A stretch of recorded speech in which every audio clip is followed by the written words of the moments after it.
Welcome to DrG Media presenting the ENT Institute, our first live broadcast. We're still building out the studio. I'm Dr. Jeff Gallops. I'm the CEO and Medical Director of the ENT Institute. And this is a great day. Been dreaming of having a live streaming studio for many, many years, and it's in development. But hey, we got the most important, and that is the equipment. We've got you and we've got your attention. I want to introduce you to our Chief Accountability Officer, among other things, Melissa Moritz. Hello and welcome. So tell people what all you do. But we only have a certain amount of time, so. So hold everybody accountable and be held accountable back.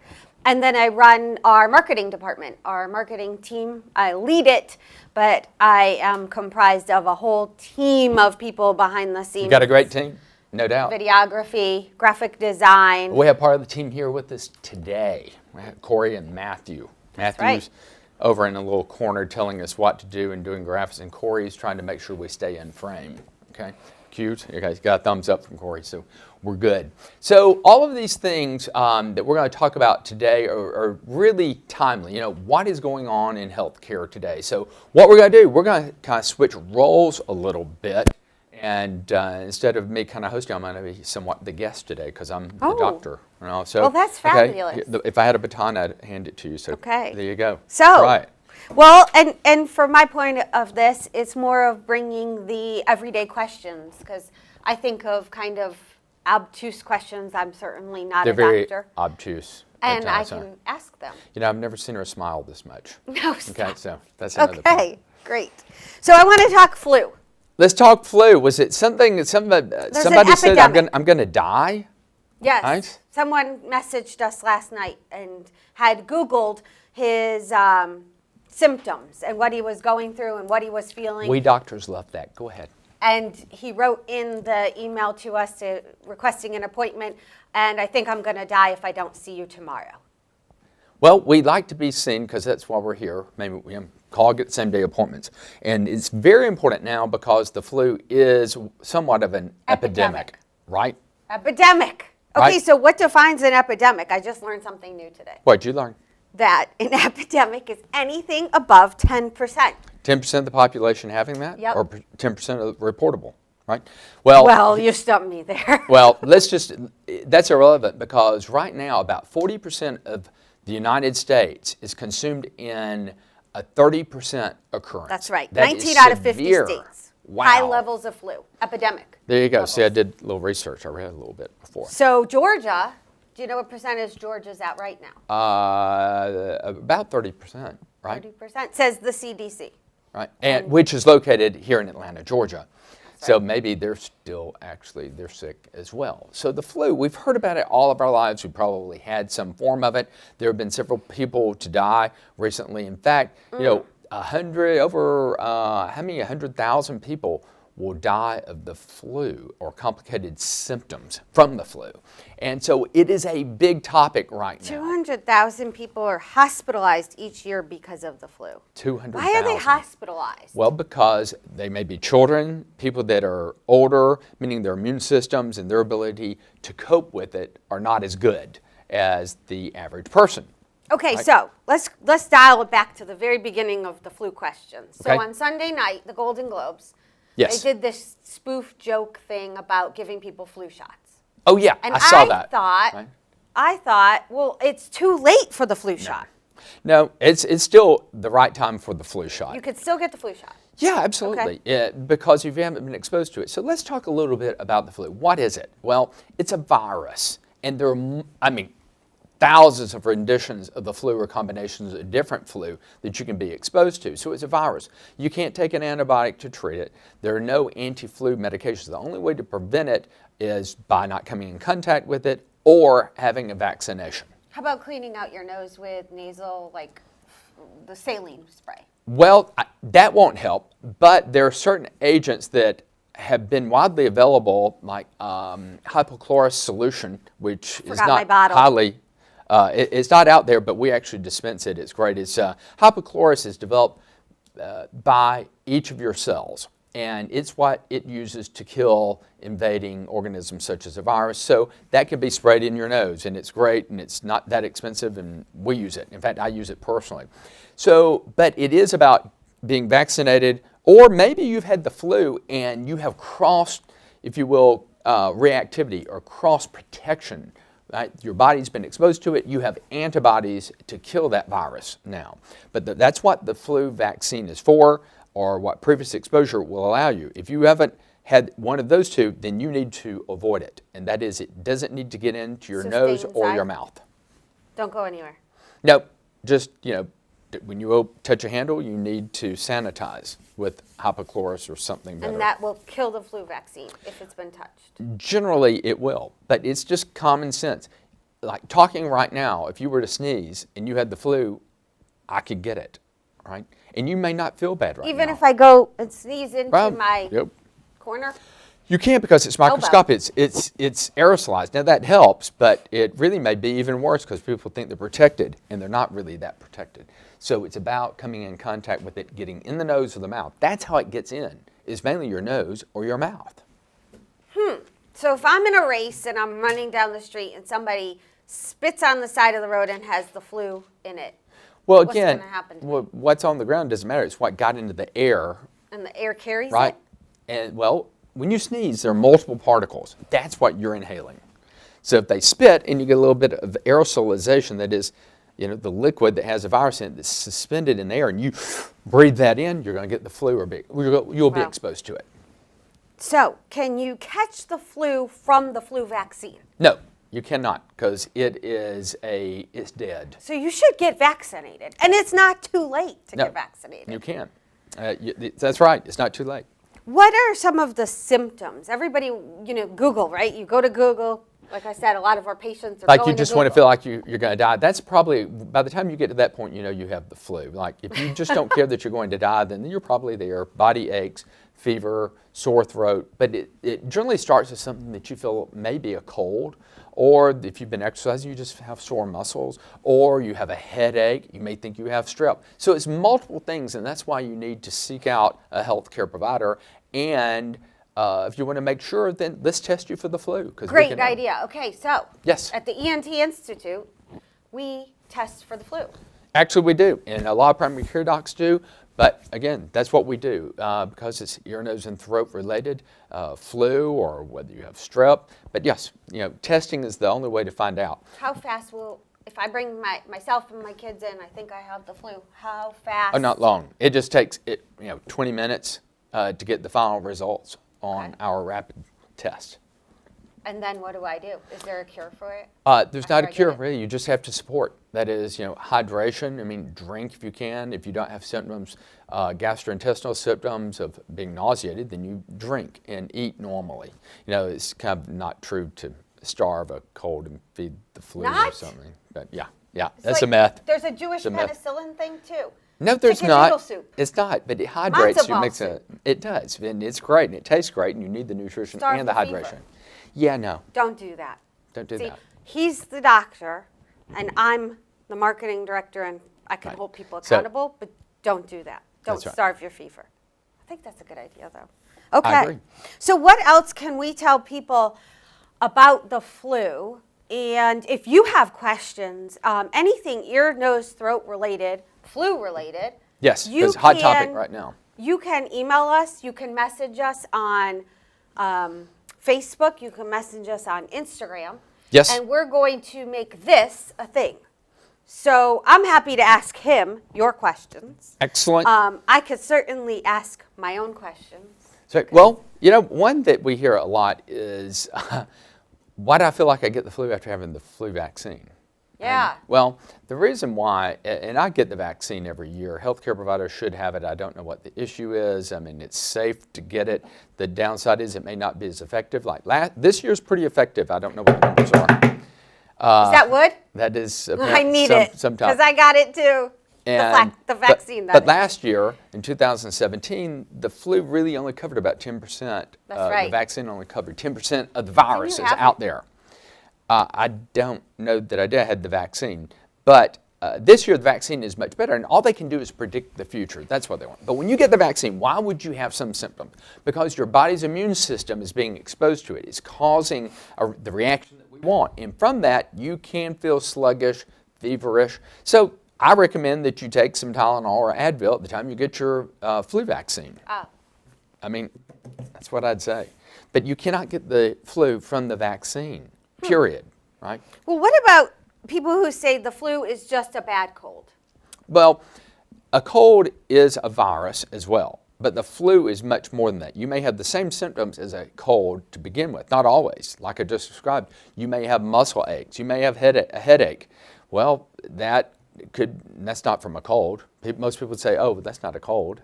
That's the flu. Yeah, but you can start with a runny nose, nasal congestion, sore throat. Muscle aches could be just from those people who are still following through on their New Year's resolutions. It could be. Yeah, the gym's kind of busy right now. Roadway. I couldn't Could run be, for running into right? somebody and all. But those symptoms will build. And here's the nice thing, kind of double-edged sword. Listen, there's no treatment a cure for it. You can't take a pill to get over this. So if you're going out, I mean, if you're going to go to a doctor's office, okay, but generally Wear a recommend that you, mask. well, wear a One of mask. those That's masks. yeah, so other people will know that you potentially have the flu. But you really shouldn't go anywhere. Right? Don't go anywhere. Please don't go anywhere. And do not send your kids to school. And That is the worst. And don't go to work if you have the flu or you think you No, do. we have a company policy Do about we? that. Okay, good. If What is you it? have a fever, Have a if fever. you sneeze, and if you don't feel well and you have body aches, stay home. That's right. And of course, obviously, if you have GI Kidding about the symptoms. sneeze part. Yeah. You didn't pick up on that. No. So there's if you're allergies. listening to us and you're part of our family, our work family, you can sneeze at work. But if you have the fever, go home immediately. Got to go home. Gotta And go if home. you vomited within 24 hours, do not come into work and go home. I've asked people to kindly vacate the premises when they come into work ill. So, Or they could spread it to our patients. but they can. I was just Don't do laughing that. about the kindly part, but no. Go home. Oh, Okay. kindly. 'Cause- Yeah. Yes. Okay, so another myth is that once you've had the vaccine, you don't need it again. You do, every year. The CDC works very hard to understand what the flu strains will be next year. It's not just one, it's multiple. And they figure out which flus cross-react and how to give you the best protection on an immunologic basis. So that's what the vaccine does. It trains your immune system to kill the virus before it can cause your symptoms. Right? But you need it has every like year. an expiration. Like Yes, every year. You need every year. one every So it's year. kind of like whether you decide to plant perennials or annuals, right? Like if you get a vaccine that can last your whole life, that's one kind of vaccine. It is, And then like- there's like the flu shot, which is, I can never figure out what the heck perennials are versus annuals, because which are which? Like which ones come back every year, year after year? Which ones die and never come back? Yeah, that's a great question. Gardening, I don't, 101. I don't know. I don't Please don't garden. tell my college English professor about this or Perennials anybody or else. annuals? I'm from Alabama, so I can probably get away with it. But certain have to get the vaccines, flu vaccine like every measles, year. mumps, and rubella, right? Once you go through that one or series of injections, you don't need them again. Chickenpox. Chickenpox, once. Boom. Once now, although I endured chickenpox. And so, but the flu vaccine, because the strains change, then that's why you have to get it every year. So I always thought if I could escape like cold weather during flu season, could I be safer? Like if I go to Florida, could I avoid getting the flu? No, okay, listen, let's use a little logic. Okay, it has nothing to do with, oh, you're cold, you got it, you're out, you're shivering, you didn't wear a sweater, you got a cold. It's because of that. No, it has to be a virus. So what does cold do? It may decrease your immunity a little bit, but the reality is this. When it's cold, where are we? We're mainly inside, around other people. We're using heat, okay, that helps support these viruses living too. And we're around each other more often. And if you go to the beach, you're probably going to be much better off whether it's cold or hot. But we tend to conglomerate in crowds in the wintertime, and that's when the flu is at its highest and when the exposure is the highest. Interesting, because there's this myth, and I was raised on this myth. Do I not have go no outside doubt. in cold weather without a coat, and don't go outside with wet hair or you'll catch the flu. I Well- was raised on that myth. Tell I us. understand. Well, that has nothing to do with it. Now, it could be It's true, lower it's body false. temperature. Yeah, it's a myth. It could be that lower body temperature does have an effect on immunity temporarily, but I don't know that that's been proven. But let me just dispel that myth. No, just going outside, if the wet hair is not going to get you a virus, right? The virus has to be present. So you can go outside with dry hair and have as good a chance of getting the flu or a cold. This is earth-shattering. This is earth-shattering flu information. Well, I don't know. I think it would be pretty common sense, I knew but you were going to say that. it is. It's not that hard. I mean, stay away from sick people, right? Because these things have no real cure. You have to go through a process. Here's the biggest downside, is that there was a TV commentator that actually got swine flu and she died. I mean, in her 20s. So you don't want to wait so long, right? I mean, you want to avoid. Swine flu, is that from pigs? I don't know exactly, but it generally insinuates the virus came from a pig, yes. And I could be quoting the wrong thing, but the bottom line is it's a virus. It's not. So if you have symptoms and you're managing them, you're drinking, you're achy, but you're okay, then that's what you want to do. You want to treat the fever and the pain by alternating generally Tylenol, and if you will, ibuprofen or an Advil. So these are two different mechanisms of work, and if you're a mom, you're a doctor mom, you've alternated Tylenol with Advil or Motrin with your child every 6 hours. So every 12 hours you get the same thing, because one is better for fever and one is better for pain, and you're not overloading the system. So if you can tolerate, at least drink and take those medications, keep your fever down, you're good. If you are concerned that your mental state, that you're not that well, you need to be seen emergently, though, because people can die from this. And it's usually the elderly, the young, or immunocompromised. Yeah. Diabetics, those who have predisposing factors for pneumonia or have pneumonia, not a good thing. Right. So we have the flu test in all Yes. of our locations. We do. So within 20, 30 exciting. minutes, we can check the whole family. And we have, again, same day appointments. You can call and get in. Hopefully it'll be the location you want. It may not be, but we will get you in that day. And what I love about this is that we are the low-cost provider of ENT care. No one can compete with us based on quality and price. So everybody, let's face it, everybody has high quality. They have that intention. But no one can deliver quality care like we can at the ENT Institute, because I'm that kind of the crazy guy. When I go in to negotiate a contract, everybody wants a raise. We have to have cost of living. But I want to be the low-cost provider of ENT care in this community and as we expand the model nationally. So it's very exciting to be on that cutting edge, if you will.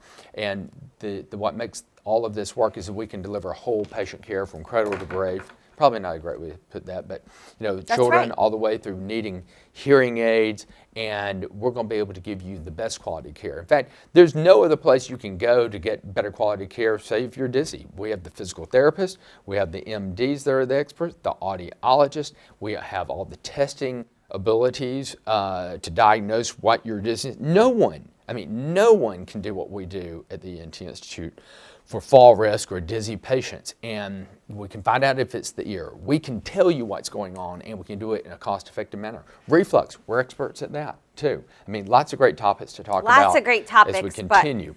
But this one we focused on flu. And if you're dizzy because of the flu, that's Yep. one thing. That's different. If you're dizzy because of inner ear or balance, vertigo, that's a whole nother thing, and we'll dive into that another day. But we're going to be back every week. Once a week, we're going to be doing these live episodes together in our studio. And you're going to get to see our studio evolve. Yeah. This is pre-construction zone, if you will. oh my And God, in a couple there's a me weeks- behind me. Yes. I know, I'm not that tall, and my head's not that big. Right? So See? this is pre-construction zone. Join us every week. We'll have fun topics to See? sort of, See the difference? Right? There you go. There you go. Are you laughing? Right? it's But the stand. anyway, and then I have a cable coming out of my head. I don't know. Okay. But anyway, we're glad to be in our new studio with our great support staff and director and Lots of video, everybody. lots of opportunities here. But most and foremost, I want to answer your questions, or I want to be the conduit. I'll take your questions, ask Dr. Gallups, and he'll answer You them. know, I mean, I can see this evolving. I mean, we'll bring experts in, Yep, you know, absolutely. from other fields about it. We're going to dispel a lot of myths. I mean, a lot of people, you know, I got a great topic. Another one is, you know, I really am anxious about undergoing anesthesia. Oh. Right?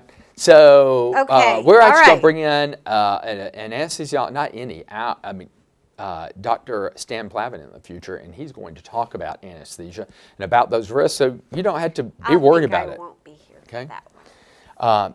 And so this can be exciting. What we need is your feedback. What would you like to talk about? What would you like to hear about?